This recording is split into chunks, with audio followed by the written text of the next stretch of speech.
दूसरा, हमें परमेश्वर जी ने बताया कि जिस भी व्यक्ति के घर पे हम भोजन खाते हैं, भगत भाई बहनों को छोड़ के, जगत वाले, यार दोस्त, रिश्तेदार कहीं होटल में चले गए, कहीं बाहर चले गए, तो पुण्यात्माओं परमात्मा ने हमें एक सत्संग के माध्यम से समझाया कि किस प्रकार से उन निगोरे व्यक्तियों के द्वारा पकाए गए भोजन का या उनके द्वारा उनकी जो कमाई है उस कमाई के द्वारा खरीदे गए अनाज का खाने वाले के ऊपर किस प्रकार से असर होता है। एक सत्संग सुनाया परमात्मा ने। परमेश्वर ने कहा कि दो संत थे, कबीर परमेश्वर के दो भगत थे, और मालिक ने कहा कि फिर आगे चल के वो मनमुखी हो जाते हैं, क्योंकि पहले परमात्मा केवल बैटरी चार्ज करने के लिए आए थे। तो आगे चल के किसी ने 5 साल साधना की, किसी ने 10 साल की, किसी ने 2 साल की। तो जितनी उन्होंने साधना की उस परमेश्वर की शरण में रह के, तो भक्ति का प्रतिफल तो उनको मिलता ही मिलता है। तो मर्यादा ठीक ना रहने से, नियमों में ठीक ना रहने से, मनमुखी हो जाने से फिर भक्ति में तो पुण्यात्मा शक्ति है ही, वो सीधिया तो काम करना अपना शुरू कर ही देती हैं धीरे धीरे असर। तो ऐसे दो भगत थे जो कबीर परमात्मा से दूर हो गए थे, और वो दोनों मनमुखी रूप से साधु बन गए थे। तो वो दोनों एक दिन अपनी किसी भक्तमती के घर पे चले गए, अपनी किसी शिष्या के घर पे चले गए, और वहाँ जाके जो है रात्रि में उन्होंने भोजन किया। तो उनमें से एक साधु को रात्रि को ऐसे ऊट पटांग सौपन आए, जैसे उसकी बेटी मर गई हो, उसकी बेटी रो रही हो, उसका जवाई मर गया, उसकी बेटी रो रही है, उसकी बेटी विधवा हो गई, ऐसा डरावना सा उसको सौपन आया। सुबह वो खड़ा हुआ तो उसने अपने साथी से कहा कि भाई आज तो रात को मेरे को इस प्रकार से बहुत ही भयंकर और डरावना जो है वो सौपन आया, जबकि आज से पहले तो कभी मेरे को इस प्रकार के सौपन आए नहीं थे। इसका रीज़न क्या है? तो जो दूसरा था वो थोड़ा समझदार था, उसने अपनी शिष्या को बुलाया और कहा कि बेटे कल रात को भोजन किसने बनाया था? तो उसने कहा जी मेरी बहन आई हुई है, उसने आपके लिए भोजन बनाया था। तो बोला बेटी उसको कोई दुख तकलीफ? बोला जी अभी थोड़े दिन पहले जो है उसके पति की जो है मृत्यु हो गई है। जो मेरी बहन है, मेरी बहन की बेटी के पति की मृत्यु हो गई है, यानी उसकी बेटी जो है वो विधवा हो गई है, और वो रात दिन इसी सोच में लगी रहती है कि हे भगवान मेरी बेटी का क्या होगा, भरी जवानी में मेरा जवाई मर गया है, एक बच्ची छोड़ के चला गया, उस बच्ची को कौन पालेगा, कौन उसकी परवरिश करेगा, मेरी बच्ची की दूसरी शादी भी नहीं हो पाएगी, मैं क्या करूँगी, उसका तो जीवन बर्बाद हो गया। वो रात दिन बेचारी इसी सोच में लगी रहती है। तो पुण्यात्माओं सतगुरुदेव जी ने कहा कि जब वो खाना बना रही थी वो बहन, तो खाना बनाते समय उसके अंदर ये विचार चल रहे थे, क्योंकि वो अनुपदेशी थी, उसको 100 प्रकार की समस्याएं थी, और खाना बनाते समय भी उसके दिमाग में वही सारी बातें लगातार दौड़ रही थी।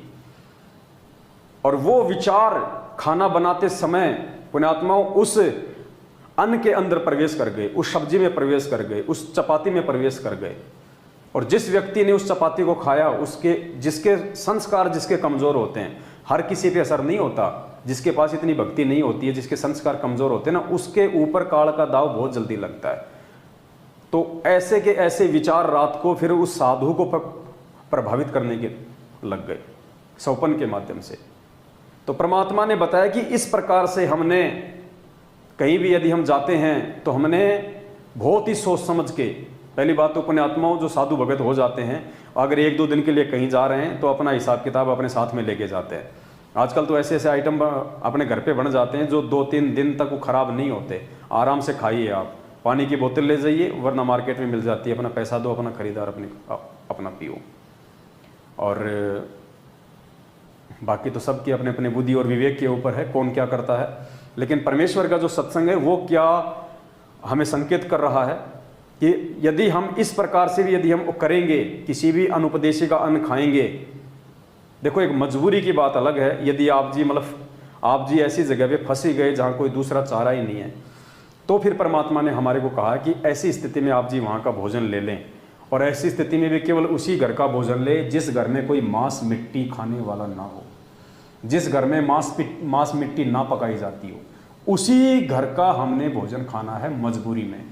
वरना जिस घर में मांस मिट्टी बनती है पुण्यात्माओं, उस घर का हमने भोजन नहीं खाना, चाहे हमने कहीं बाहर जाके अपना भोजन खा के आना पड़ जाए, चाहे हमने एक रात जो है मतलब भूखा रहना पड़ जाए। क्योंकि उन्हीं बर्तनों में तो मांस मिट्टी पकेगी, उन्हीं बर्तनों में हमारे लिए भोजन बन रहा है, तो वहाँ पे शुद्धता नहीं है। और वो सबसे बड़े पापी हैं परमात्मा के, जो लोग जानवर खाते हैं, जो लोग किसी आत्मा को काट के खाते हैं, वो राक्षस की श्रेणी में होते हैं। और ऐसे व्यक्तियों का यदि हम भोजन खाएंगे, ऐसे व्यक्तियों की कमाई से अर्जित जो होगा अन्न, यदि हम उसको खाएंगे, साधक होके, हम भगत होके, तो हमें अवश्य उनका अन्न जो है वो प्रभावित करेगा। कोई पता नहीं, कोई शराब के ठेके से अपना परिवार चला रहा है, कोई मांस बेच के अपना परिवार चला रहा है, कोई सारा दिन चोरी करता है, कोई झूठ बोलता है। यानी जो परमात्मा की शरण में नहीं है वो तो सारा दिन उल्टा सीधा काम करके ही अपना जुगाड़ चलाता है, 1-2% लोगों को छोड़ के। तो अब आप ये परमात्मा जी का सत्संग सुनिए, तब आपकी समझ में आएगा कि कैसे एक साधक को अनुपदेशी का खाया हुआ अन्न जो है वो प्रभावित करता है। परमात्मा कबीर जी के भक्त थे, वो कहीं किसी अन्य पहुंच गए, किसी कोई भगतमती बहन थी यानी कोई सेविका थी, उसके वहाँ चले गए। परमात्मा के जाने के बाद ये अपने आप मनमुखी संत भी बन जाते हैं, लेकिन भक्ति करने से थोड़ी बहुत उनके अंदर वो साधु गुण अवश्य आ जाते हैं। उनसे आगे लाभ भले ही ना होता, लेकिन वो आध्यात्मिक मार्ग से परिचित अवश्य होते हैं। तो इस प्रकार का एक संत किसी अपनी सेविका के घर चला गया और गुरुजी आगे गुरुजी की सेवा श्रद्धालु खूब करते हैं। और उनके घर, उस बहन के घर, जिसके घर वो गया था वो संत, उसके घर उसकी बहन आई हुई थी, उस लड़की की बहन, और उसकी इकलौती पुत्री थी, वो विधवा हो गई थी 1 महीना पहले। और उस लड़की ने, संत भक्त आए हुए थे, उसने भोजन बना दिया। उसकी बहन ने कहा, बहन तू बना दे, मुझे कुछ और काम है और सेवा करती हूँ। तो उस बहन ने वो भोजन बनाया, साधु संत ने खाया। सुबह उठ के उसको सारी रात सपने आए, मेरी बेटी विधवा होगी, हे भगवान क्या होगा, मेरी बेटी विधवा होगी, इसके तो बालक भी छोटे छोटे हैं, अब इसका क्या हाल होगा हैं। आगे दूसरा पति, उसका भाई भी नहीं था पति का, बटेऊ का, अब इसका क्या रहा होगा, यानी इतनी चिंतित थी। तो सुबह उठ के उस संत ने कहा अपनी शिष्या से, बहन आज ये हमारा भोजन किसने बनाया था, ये कल रात का जो भोजन था ये किसने बनाया था। तो उसने बताया, जी मेरी बहन आई हुई है, उसने बनाया था। अच्छा, क्या कोई आपत्ति है उसके ऊपर, कोई दुख है उसको? कहा महाराज जी घना दुख उसको, तो नाम तो उसने ले नहीं रखा। उसकी एक का बेटी थी और वो विवाह कराया था, 2 बालक छोटे छोटे, उसके पति की मृत्यु होगी, विधवा होगी बेटी, यह बहुत दुखी है। तो पुण्यात्माओं, अब उसके द्वारा बनाए गए वो सोच विचार जो उसके थे उस अन्न में पहुँचे, और उस अन्न को खाने से उस संत भी डिस्टर्ब हो गया। और इसी प्रकार आप इस भक्ति, जैसे बहन बेटियां हैं, अब क्या करती हैं, मोबाइल परमात्मा ने चला दिए और बहुत से सिस्टम ऐसे चल गए हैं। ये इतना सहज मार्ग है पुण्यात्माओं, जैसे आरती करते हो, सुबह का नित्यनेम भी करते हैं, क्योंकि इसमें मानसिक काम नहीं है। जैसे खाना बनाना इस रूटीन है। अब जैसे गाड़ी चलाते हैं, अब उसमें मानसिक काम घना नहीं होता, अभ्यास हो जाता है इनका अपने हाथों का अपने आप ही। तो उसमें भगवान की भक्ति, जैसे आरती लगा दी, आरती भी करता रहे और काम भी करता रहे। जैसे बहन आरती करती हैं या मंत्र करते करते नाम आरती रोटी बना रहे हैं, मंत्र करने लगे, तो उनका असर उस अन्न में भी होगा और खाने वाले को भी वो अनुकूल करेगा, उसमें उसका लाभ देगा। तो इसी प्रकार ये साधना ऐसी है, इससे पूरे विश्व का कल्याण हो जाएगा। तो पुण्यात्माओं, आप जी ने परमपिता परमेश्वर जी का ये वचन सुना, और ये कथाएं पुण्यात्माओं मात्र हमारे मनोरंजन के लिए नहीं है, हमारा टाइम पास करने के लिए नहीं सुनाई गुरुदेव ने। इस कथा के माध्यम से परमात्मा ने हमारे को 2 शिक्षा दे दी। सबसे पहली शिक्षा ये दे दी कि हम संत भक्तों ने किसी भी अनुपदेशी के यहाँ पे जाके, जब तक कोई भयंकर मजबूरी ना हो, हमने अन्न आहार नहीं करना, वरना उनके दिमाग में तो 24 घंटे वही दुराचार, चोरी, जारी, लड़ाई झगड़े की बातें। दुख तकलीफों की बातें चलती रहती हैं और उसके विचार उस अन्न में प्रवेश करेंगे। उस अन्न को यदि हम खाएंगे तो गुरुदेव कह रहे हैं कि उस अन्न ने उन भक्तों को भी डिस्टर्ब कर दिया। उसके बाद परमात्मा हमारे को दूसरी शिक्षा ये दे रहे हैं कि हमारी जो बहन बेटियां हैं वो अब जब भी अपना कोई भोजन बनाती हैं या अपना और काम करती हैं तो परमेश्वर का अपना सुमरन करती रहती हैं, मालिक की आरती भी करती रहती हैं, परमात्मा का सत्संग भी सुनती रहती हैं। तो वही विचार जो है उस अन्न के अंदर पहुंच जाएंगे और खाने वाले को राहत देंगे, खाने वाले को शांति प्रदान करेंगे। इसलिए हम भक्तों को परमात्मा ने यहाँ पे एक संकेत किया है कि आप जो भगत भाई बहन हैं, आप जो उपदेशी हो चुके हैं, उनके घर में आपस में कोई लड़ाई झगड़ा नहीं होना चाहिए। यदि सारे परिवार वाले यदि उपदेशी हैं, मान लो कोई अनुपदेशी है वो तो मान लो बीच बीच में टांग अड़ाता रहेगा, यदि सारे यदि उपदेशी हैं तो फिर उनमें आपस में झगड़ा नहीं होना चाहिए, प्यार प्रेम ही होना चाहिए। क्योंकि मान लीजिए किसी दिन आपके घर पे 2-4 कोई भगत भाई बहन आ गए और आप दोनों मियाँ बीवी लड़ रहे हो, कुछ झगड़ रहे हो, भक्तों को नहीं पता, आप अंदर आपके अंदर थोड़ा मतलब कि मनमुटाव चल रहा है, आपकी कहासुनी भी हो जाती है उस दिन आपस में, भाइयों को नहीं पता चला, वो तो ऊपर बैठे अपने चर्चा कर रहे हैं। तो अब वो बहन क्या करेगी, वो भाई क्या करेगा, वो सेवा करेगा तो दिमाग में उसके वही बातें चलती रहेंगी जो अपनी पत्नी के साथ में झगड़ा कर रहा है। बहन भोजन भंडारा तैयार करेगी तो दिमाग में उसके वही गुस्सा रहेगा, वही मानसिक दुख तकलीफ रहेगी उसको। भगत के साथ उसने जो लड़ाई झगड़ा किया है, जो उसकी जो तू में हुई है, तो वो डिस्टर्ब हो रही है, तो वो डिस्टर्ब है, वो डिस्टर्ब उस खाने में प्रवेश कर जाएगा और भक्तों को भी आपके द्वारा करवाए गए भोजन का पूर्ण लाभ नहीं मिलेगा और परमात्मा भी इससे प्रसन्न नहीं होंगे। तो हम भक्तों के लिए भी परमात्मा एक संकेत कर रहे हैं कि आप जो उपदेशी भगत भाई बहन हैं, आप लोगों ने भी प्यार प्रेम से रहना है, लड़ाई झगड़ा नहीं करना है। और एक सत्संग में तो परमात्मा ने बिल्कुल यहाँ तक कह दिया कि जिस घर में इस कबीर परमात्मा का नाम और उस घर में लड़ाई झगड़ा, परमात्मा कहते हैं उनको तो ये समझ लो कि मतलब उनके घर में तो भक्ति नाम की छींट भी नहीं है। तो पुण्यात्माओं, ऐसे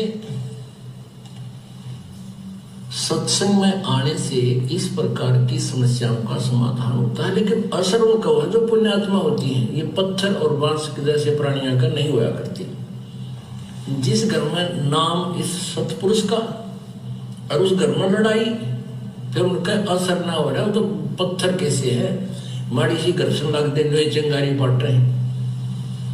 पुण्यात्माओं, इसके अंदर हमने परिवर्तन बहुत करना पड़ेगा। हमारे बोलने और बतलाने में, चलने और उठने और बैठने और निगाह दृष्टि में भी साध उतारनी चाहिए। एक तो चटक मटक करके चले, एक सीधा सा जैसे बिल्कुल भक्त संत चला करते हैं। उठने और बैठने में भी कहीं बकवाद नजर नहीं आवे, देखने में भी कोई ऐसी त्रुटि संत की दृष्टि में नहीं होनी चाहिए, भगत की में। तो हम सत्संगी हैं, अन्यथा हम केवल नाम उपदेश है, असर कभी नहीं। तो हम सत्संगी हैं, अन्यथा हम खाली नाम के भगत हैं, हमारे को कोई असर उस परमेश्वर के ज्ञान का नहीं हो पाया है। ये परमात्मा ने सत्संग के माध्यम से हमारे को जो है आदेशित किया है।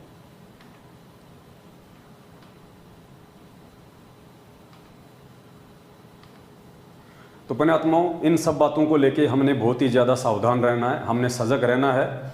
यदि हम अपने रिश्तेदारी में जाएं किसी मजबूरी में, तो वहाँ हम ध्यान रखें, हम उनकी किसी भी फालतू की परंपरा में, रीति रिवाज में या आन उपासना वाली जो क्रिया है उनमें बिल्कुल भी सहयोग ना करें। हम परमात्मा का वचन ना तोड़ें, हम अपनी माला ले लें या अपना कोई मानसिक जाप करना शुरू कर दें अपनी मोबाइल में, या जैसे भी आपकी व्यवस्था है। वैसे तो हम सत्सेवक भाई बहन अब तो जो मालिक ने जो वास्तविक जो विधि बता रखी है, जो तीनों समय की आरती करने की, भक्ति बोध को हाथ में लेके जो पाठ करने की, हम तो उसी हिसाब से करते हैं। फिर भी यदि ऐसी कोई मजबूरी हो तो मजबूरी बस, यदि वैसे तो भगत के सामने मजबूरी होती नहीं पुण्यात्माओं, मजबूरी होगी क्या इससे ज़्यादा, क्या भक्ति से बढ़ के भी कोई मजबूरी है? भक्ति को तो हमने सबसे ही प्रथम रखना पड़ेगा। ये कहना कि आज तो ऐसी मजबूरी थी, आज मैं इस काम में फंस गया, आरती नहीं कर पाया, ये फिर अभी हमारे अंदर वो भगत वाले लक्षण आए नहीं हैं। सबसे मुख्य इमरजेंसी यदि कोई काम है एक भगत के लिए तो केवल भक्ति है, बाकी सब काम भक्ति के बाद। फिर भी मान लो अगर ऐसा कोई भगत है, कोई कमज़ोर है, इतना ज्ञान नहीं है, तो वो केवल अपनी भक्ति करे, अपने रिश्तेदारों के यहाँ पे फालतू की जो भक्ति विरुद्ध जो क्रिया होती हैं उनमें सहयोग ना करे और परमात्मा का दोषी ना बने, और धीरे धीरे कोशिश करे परमेश्वर के ज्ञान को आधार बना के साथ संगतियों से जुड़ के कि आगे से अपने रिश्तेदारों का ज्ञान आधार से संघर्ष करे, प्यार प्रेम से उनका सामना करे, उनको समझाने का प्रयास करे और उनकी बातों को ना कहने की हिम्मत करे।